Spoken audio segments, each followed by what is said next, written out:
السلام علیکم ورحمۃ اللہ وبرکاتہ۔ محترم بزرگوں، دوستو، اللہ تبارک تعالی عادل ہے، انصاف کرنے والا ہے اور اپنے بندوں کو انصاف کرنے کا حکم دیتا ہے اور انصاف کرنے والے کو پسند کرتا ہے۔ اللہ تبارک تعالی کا ارشاد ہے سورہ نساء کے اندر، ان اللہ یأمرکم ان تؤدوا الامانات الی اہلها وَإِذَا حَكَمْتُمْ بَيْنَ النَّاسِ أَن تَحْكُمُوا بِالْعَدْلِ إِنَّ اللَّهَ نِعِمَّ مَا يَعِظُكُم بِهِ إِنَّ اللَّهَ كَانَ سَمِيعًا بَصِيرًا۔ بے شک اللہ تعالیٰ تمہیں حکم دیتا ہے کہ امانتیں ان کے حقداروں کو واپس کرو، اور جب تم لوگوں کے درمیان فیصلہ کرنے لگو عدل پر مبنی فیصلہ کرو۔ بے شک اللہ تمہیں ایسی عمدہ نصیحت فرماتا ہے، بے شک اللہ خوب سننے والا اور خوب دیکھنے والا ہے۔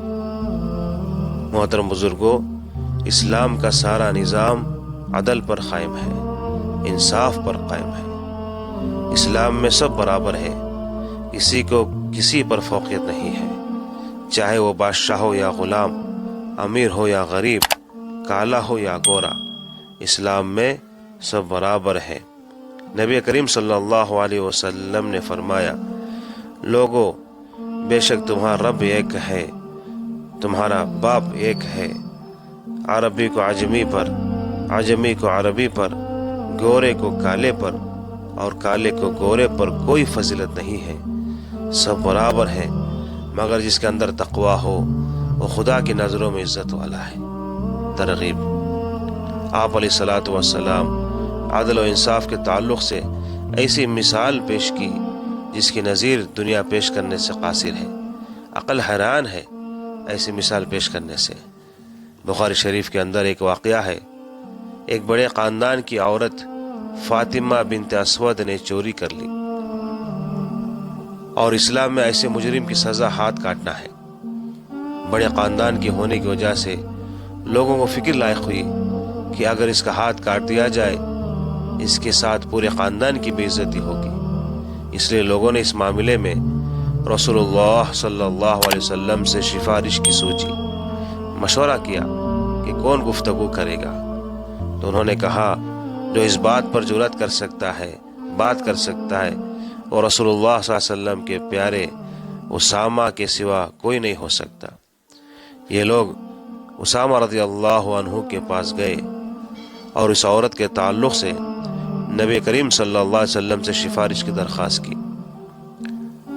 آپ رضی اللہ عنہ آپ صلی اللہ علیہ وسلم کے پاس تشریف لے گئے اور اس عورت کے بارے میں سفارش کی، تو رسول اللہ صلی اللہ علیہ وسلم نے فرمایا کہ تو اے اسامہ اللہ کے حدود سے ایک حد کے بارے میں سفارش کرتا ہے؟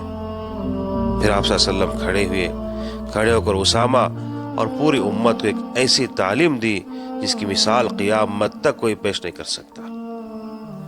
آپ صلی اللہ علیہ وسلم نے فرمایا، اے لوگو، پچھلی بہت سی امتیں اس لیے ہلاک ہو گئی کہ جب ان کا کوئی شریف آدمی چوری کرتا ہے تو اسے چھوڑ دیتے ہیں، اور اگر کوئی کمزور چوری کرتا ہے تو اس پر حد قائم کرتے ہیں۔ اللہ کی قسم، اگر میری بیٹی فاطمہ بنت محمد بھی چوری کرے تو میں اس کا ہاتھ کاٹ ڈالوں۔ اللہ اکبر۔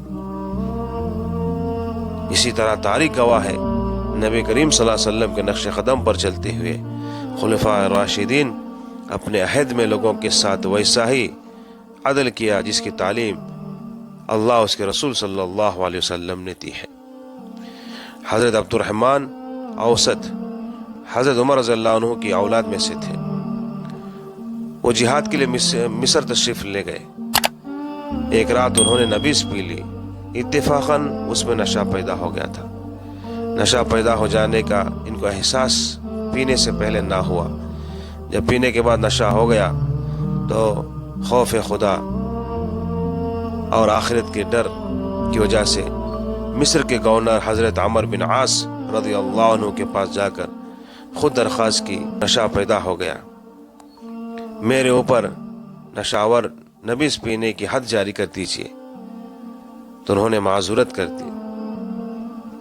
عبد الرحمن اوسط نے فرمایا، اگر حد جاری نہ کرو گے تو میں آپ کی شکایت اپنے باپ حضرت امیر المومنین عمر فاروق رضی اللہ عنہ سے کر دوں گا۔ تب انہوں نے اپنے گھر کے صحن میں ان پر حد جاری کر دی۔ یہ بات جب حضرت عمر فاروق رضی اللہ عنہ کو معلوم ہوئی تو انہوں نے حضرت عمر بن عاص کو ملامت کی، غصہ ہوئے کہ آپ نے گھر میں حد کیوں جاری کی، گھر میں کیوں سزا دی؟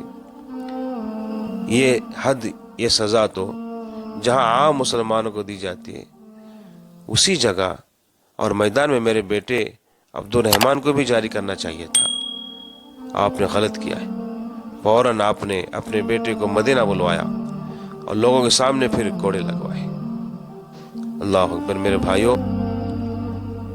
قرابت کے موقع پر، رشتہ داری کے موقع پر بڑے بڑے انصاف کرنے والوں کے قدم ڈگمائے جاتے ہیں۔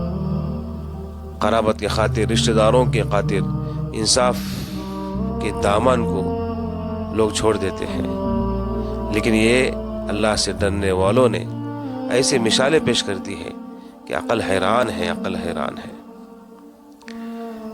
اسی طرح کے واقعہ ہندوستان کے ایک بزرگ بادشاہ سلطان غیاث الدین اور قاضی سراج الدین کے انصاف کے واقعہ سنتے جائیے کہ ایک مرتبہ تمام وزیر میدان میں تیر اندازی کی مشق کر رہے تھے۔ بادشاہ غیاث الدین بھی ان کے ساتھ تیر شریک تھا۔ اچانک بادشاہ کا نشانہ خطا ہو گیا اور وہ تیر ایک بیوہ عورت کے بچے کو جا لگا۔ اس سے وہ بچہ مر گیا۔ بادشاہ کو پتہ نہ چل سکا اور وہ اپنے محل میں واپس آ گیا۔ وہ عورت قاضی سراج الدین رحمۃ اللہ علیہ کے پاس گئی اور روتے ہوئے بادشاہ کے خلاف شکایت لکھوائی کہ بادشاہ کے تیر سے میرا بچہ مر گیا ہے، مجھے انصاف دلوائیے۔ سراج الدین رحمۃ اللہ علیہ نے عورت کی پوری بات توجہ سے سنی اور پھر اسی وقت بادشاہ کے نام خط لکھا کہ آپ کے خلاف شکایت آئی ہے، فوراً عدالت میں حاضر ہو جائے اور اپنے خلاف آنے والی شکایت کا جواب دے۔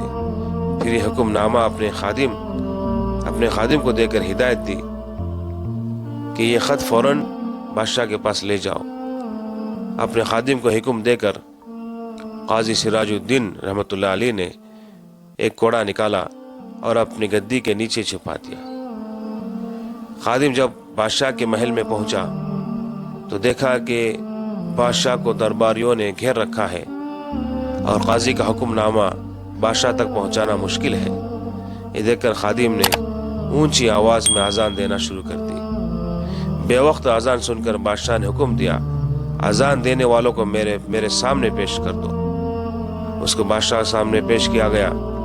بادشاہ نے گرج کر غصے میں پوچھا کہ بے وقت اذان کیوں دے رہے تھے؟ اس نے کہا، میں قاضی صاحب کے پاس سے آیا ہوں، قاضی صاحب نے آپ کی عدالت میں طلب کیا ہے، آپ فوراً میرے ساتھ عدالت چلیے۔ خادم نے اس حکم نامہ کو بادشاہ کے ہاتھ میں دے دیا۔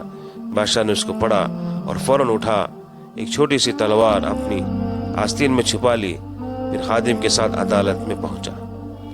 قاضی صاحب بیٹھے بیٹھے بادشاہ کو ایک طرف کھڑا کیا اور وہ عورت کو ایک طرف کھڑا کیا۔ ذرا برابر بادشاہ کی قاضی صاحب نے تعظیم نہیں کی، باری باری دونوں کی باتیں سنی۔ بادشاہ نے غلطی کا اعتراف کیا تو آپ نے فیصلہ سنایا کہ بادشاہ پر کفارہ یا دیت آئے گی۔ ہاں، اگر مقتول کی ماں مال پر راضی ہو جائے تو اس مال کے بدلے بادشاہ کو چھوڑا جا سکتا ہے۔ بادشاہ ہاتھ باندھ کر سر نیچے جھکا کر ایک مجرم کی طرح، ایک معمولی آدمی کی طرح کھڑا ہوا ہے۔ وہ عورت بادشاہ کی سادگی اور اخلاق کو دیکھ کر متاثر ہو گئی۔ اتنا بڑا بادشاہ کیسے ایک مجرم بے بس کی طرح کھڑا ہوا ہے اور غلطی کا اعتراف بھی کر رہا ہے؟ ایسے بادشاہ کو سزا نہیں دینا چاہیے۔ ایسے بادشاہ ہمیں کہاں ملے گا؟ ایسا بادشاہ ہمیں کہاں ملے گا؟ فوراً وہ عورت معاف کر دی اور بادشاہ نے بہت سارا مال بھی دے دیا۔ فیصلہ پورا ہو گیا۔ اب قاضی صاحب اپنی جگہ سے بادشاہ کی تعظیم کے لیے اٹھے اور انہیں اپنی جگہ پر بٹھایا۔ بادشاہ نے اپنے بغل سے تلوار نکال کر قاضی سراج الدین صاحب رحمۃ اللہ علیہ کو دکھاتے ہوئے کہا، اگر آپ میری ذرا سی بھی رعایت کرتے، میرا خیال کرتے کہ میں بادشاہ ہوں، تو میں اس تلوار سے آپ کی گردن اڑا دیتا۔ قاضی سراج الدین صاحب رحمۃ اللہ علیہ نے بھی اپنی گدی کے نیچے سے کوڑا نکال کر بادشاہ غیاث الدین رحمۃ اللہ علیہ کو دکھاتے ہوئے کہا، اگر آپ شریعت کے حکم ماننے سے ذرا بھی ہچکچاتے تو میں اس کوڑے سے آپ کی خبر لیتا۔ بے شک یہ ہم دونوں کا امتحان تھا۔ سبحان اللہ، کیسے تھے ہمارے اسلاف، کیا انصاف تھا ان لوگوں کے پاس۔ اللہ تعالی ہمیں بھی نیک لوگوں کے نقش قدم پر چلنے کی توفیق عطا فرمائے۔